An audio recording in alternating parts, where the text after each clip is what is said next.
Assalamualaikum warahmatullahi wabarakatuh.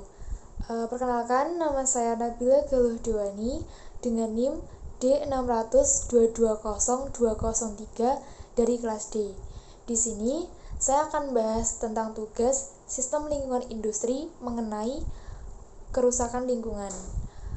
Saya akan mengambil topik tentang industri kemasan plastik yang dapat mengakibatkan sampah plastik yang berlebihan sehingga mencemari lingkungan di sekitar.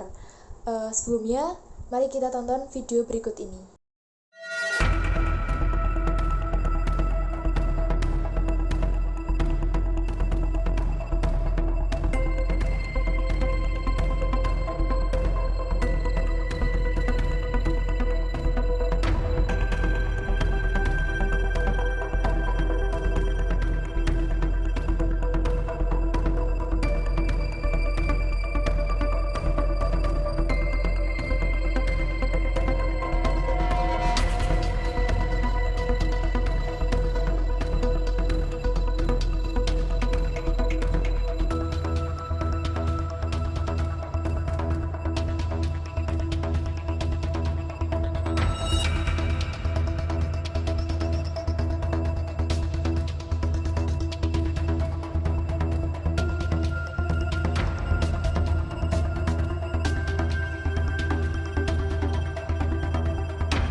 Jadi, setelah menonton video tadi, dapat kita tarik kesimpulan atau inti masalah dari video tersebut atau dari permasalahan tersebut adalah penggunaan sampah plastik yang dapat merusak lingkungan itu disebabkan oleh overproduksi dan konsumsi kemasan plastik yang sekali pakai, sehingga dapat menghasilkan volume besar sampah plastik yang sulit dikelola.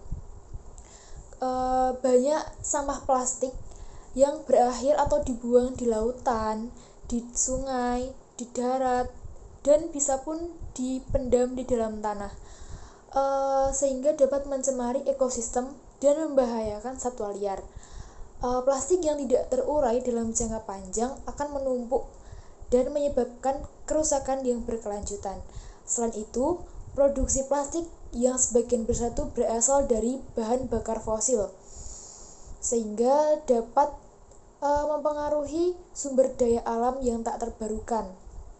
Kurangnya infrastruktur dan kesadaran untuk mendaur ulang plastik juga memperparah masalah ini, menyebabkan sebagian besar plastik berakhir di tempat pembuangan sampah daripada didaur ulang atau digunakan kembali.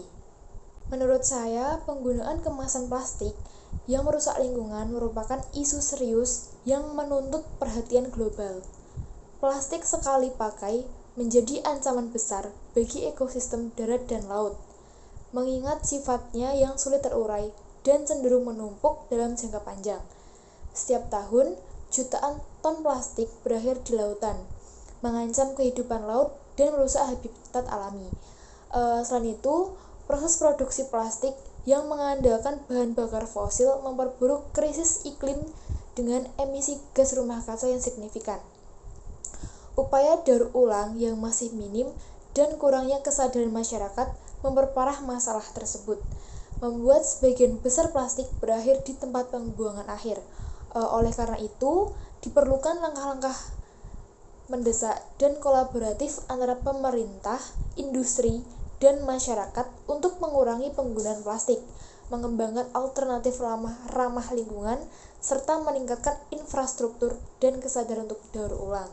Solusi yang dapat kita terapkan untuk mengurangi kerusakan lingkungan akibat kemasan plastik adalah menggunakan 5R, yaitu dengan menerapkan prinsip reduce, reuse, recycle, replace, and replan. Untuk reduce yaitu bisa dilakukan dengan mengurangi ketebalan botol plastik untuk mengurangi jumlah plastik yang digunakan. Kemudian reuse atau menggunakan kembali, yaitu menggunakan sistem pengembalian botol di mana konsumen bisa mengembalikan botol kosong untuk diisi ulang. Yang ketiga ada recycle atau daur ulang, menggunakan bahan daur ulang dalam produksi botol baru. dan mendukung infrastruktur daur ulang di berbagai negara. Yang keempat ada replace atau mengganti, yaitu beralih ke penggunaan bioplastik yang terbuat dari tebu atau bahan organik lainnya. Yang kelima ada replant, yaitu menanam kembali, berpartisipasi dalam program penghijauan dengan menanam pohon di daerah yang terdampak oleh produksi mereka.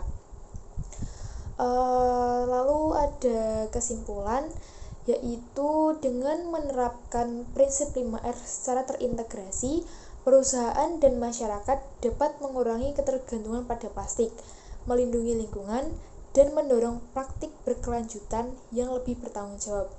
Hal ini tidak hanya mengurangi polusi plastik, tetapi juga membantu menciptakan sistem ekonomi sirkular yang lebih efisien dan ramah lingkungan. Baik, sekian penjelasan dari saya, kurang lebihnya mohon maaf. Akhir kata, wassalamualaikum warahmatullahi wabarakatuh.